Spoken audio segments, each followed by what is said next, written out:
Happy Halloween, Flosstube. It is Anna, aka Moranalis, back with another Stitchy update. It's actually November 1st, so we are dealing with the aftermath of that was Halloween. Obviously, I was Maleficent this year. Yeah, I'm not going to get the rest of the costume out for the filming because typical op shop job, it did not fit very well. Spent the whole night hiking my skirt up. Gotta love Halloween. It's those horns are crazy. I think in my last video I showed you I was trying to make horns, and I never did get them to sit on the headband very well. And then my husband and daughter were out shopping and they found those other ones for a whopping $5. And I thought, at this point, I haven't got time for anything else. Just we went with the store-bought ones, but. Yeah, it's Halloween's a lot of fun around here. We had quite a few people in the front yard last night having a good time. It's hard work for those of us who, are trying to encourage this tradition, but are really introverts on the inside.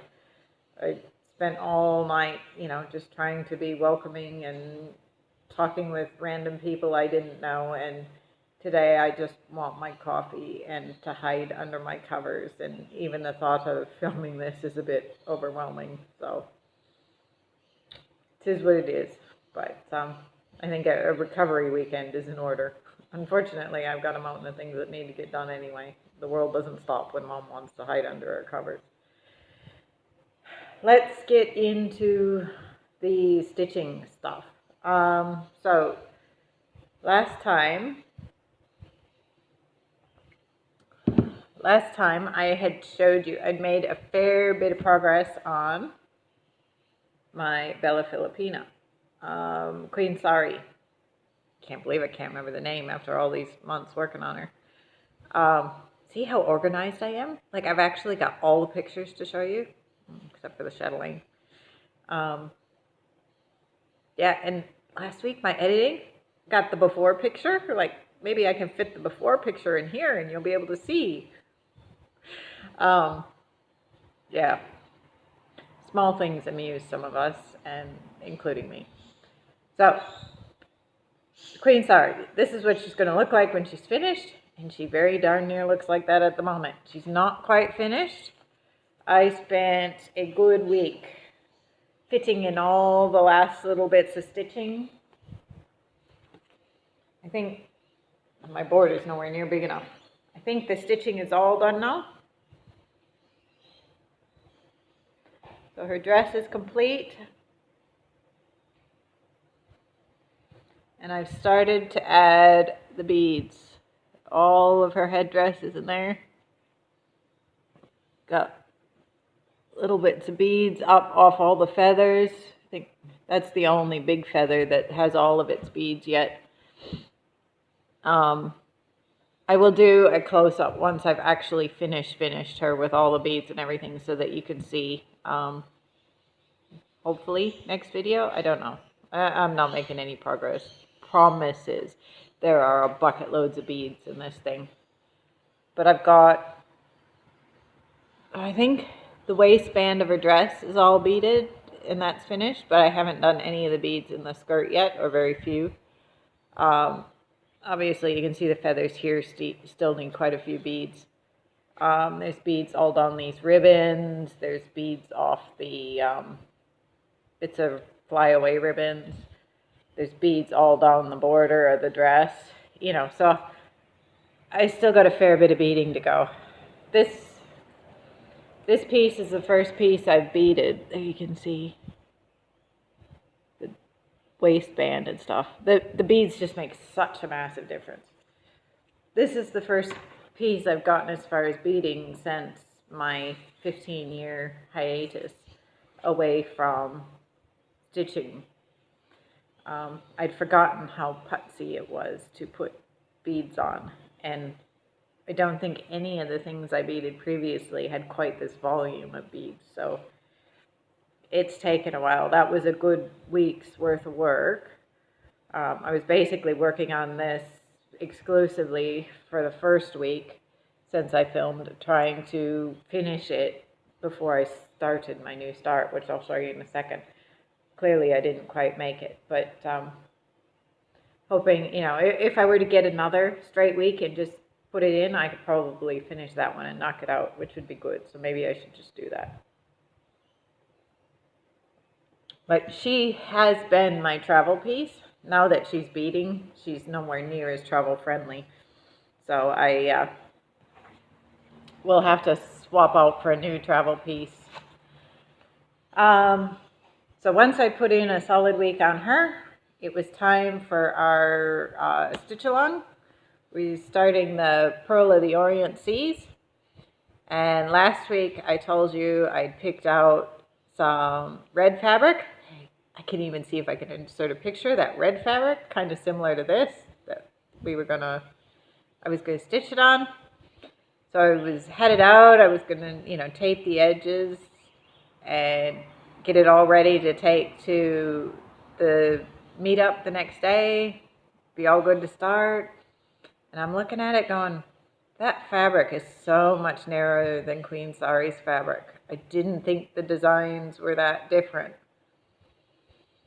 And I'm looking at this and going, I don't think this is right. I don't think this is right. I double checked the math, so I had written on the top of the pattern, the math's all right. I get out a ruler.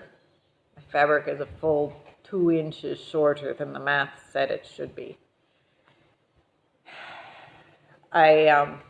The only thing I can think is because when I measured my linen, I came to the decision that I had enough width to cut it in half and have 2 goes at dyeing so that I could pick whichever red I liked better, and I expect I mucked it up at that point. But I thought I technically could have fit the stitched part on that fabric, but I thought I'm not starting and not having enough and not, yeah, I'm just not going down that road. Given I've caught it before, I haven't put a stitch in, I'll use that red fabric for something else another day. But then, because I wanted to start the next day, it's like, what am I going to put the fabric on? Fortunately, all those months of Color Cascade subscription paid off, and I went digging through that bucket.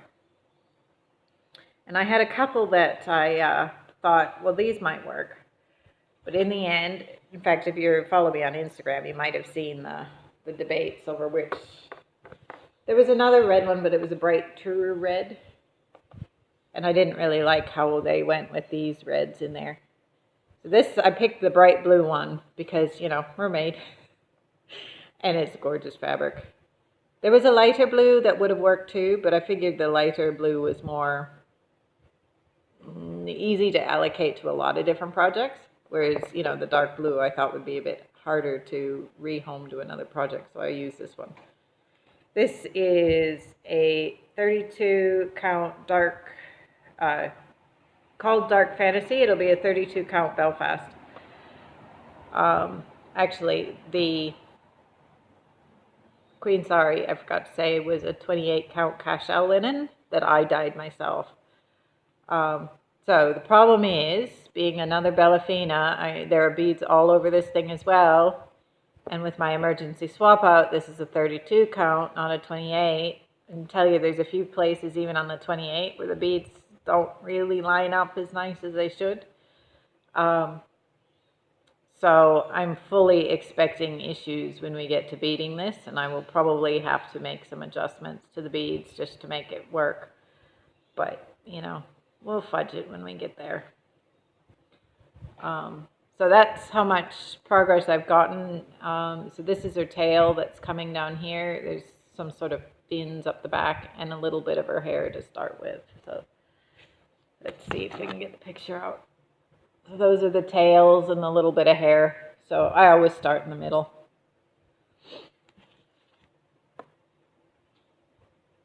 So I think Belinda Aussie Stitcher also started this with us. From memory, I think she said she had a lighter blue she was doing hers on. And then one of the local girls also started it with me. She is doing it on, it's a bit pinkier from memory than the colors in the original one. if I have a picture, I took a picture of the two of my piece and hers next to each other. I'll try and insert that so you can see. So between the three of us, at least that I know started it that day, we've all got very different fabric choices. So it'll be interesting to see how they turn out. But this basically was one day's worth of work. I stitched all morning with the girls, and then I came home and, you know, got a few more threads in. I actually had a bunch more up in the hair, and then I realized that I can't read the chart and buckled it up and I had to pull it all out. I clearly did one too many threads that night. So I'm pretty pleased with that. This will not become my travel piece, at least not quite yet, because something else is going to go in there and hopefully get finished off first. But I find these Bellafilipinas, they make very good travel pieces because they're larger blocks of color. They're not that many colors compared to something like a Haid. You know, there's no confetti to worry about, so it's very easy stitching and easy to take on the go with the limited supplies. Having said that, I have been known to drag my Chatelaine into town and, you know, work on that on the beach, you know, and that's a bucket load of supplies. My needle minder for this one is a Clay by Fizz original. My daughter, I was showing her the Clay by Kim's, and so this was her little variation of what she'd seen in the Clay by Kim photos.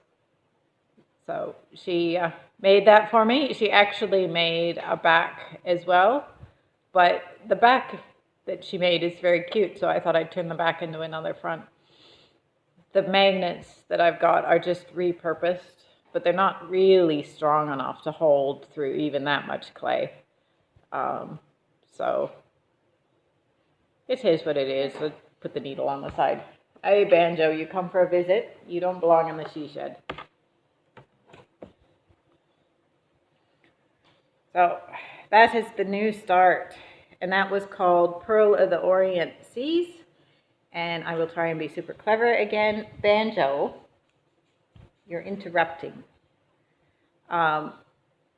Be super clever again and put the hashtag that we are using for the SAL. If anybody else wants to join in and use that hashtag, you know, I'm following it on Instagram, so we'll see all your progress. And it's just nice to see how different everybody's turns out.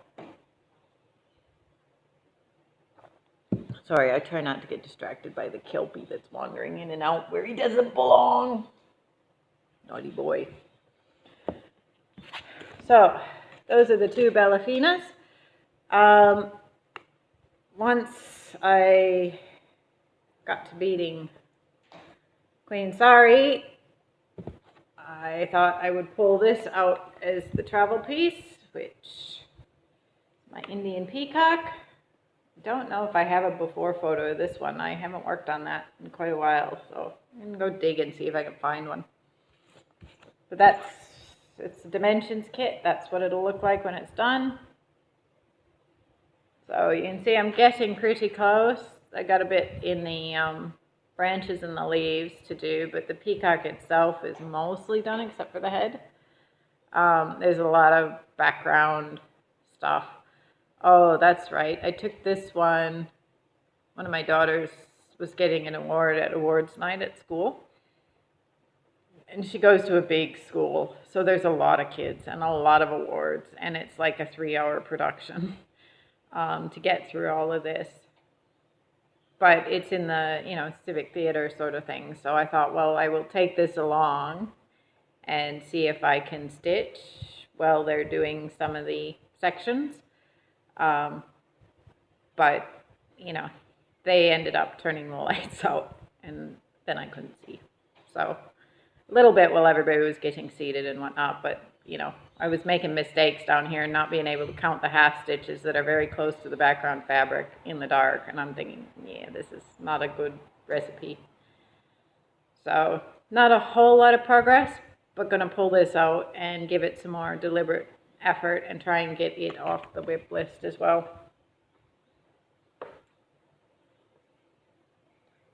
This is another color cascade. It's a it'll be a 32 count Belfast sweet cherry pie is the, somebody's texting me and distracting me. Sweet cherry pie is the color of the fabric, so, yep. So that's that, which leaves just the chatelaine. So I pulled this one out after I did a day on the new start. This thing's massive and I can't figure the right way around. I have officially finished the bottom row. All of the bottom row is in. And turn the corner. So I think last time you saw it, I was probably working on one of these trees. So finish both of the trees, come around on almost all of the pink in that bush, and starting another tree.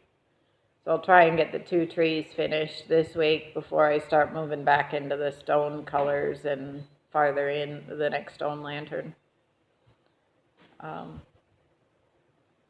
But yeah, this thing is phenomenal. And it's massive. So I can get it in. You can see a little bit of the sparkle there. There's still an awful lot of long stitches and stuff. Like there's more metallics to go in the waterfalls, and of course beads everywhere. After having started the beading on that Queen Sari, I'm looking at this thinking this thing is going to take months to bead. But, you know, it'll so be worth it because it's gorgeous already. Then you add the rest of it. So we'll see if I can get a full shot.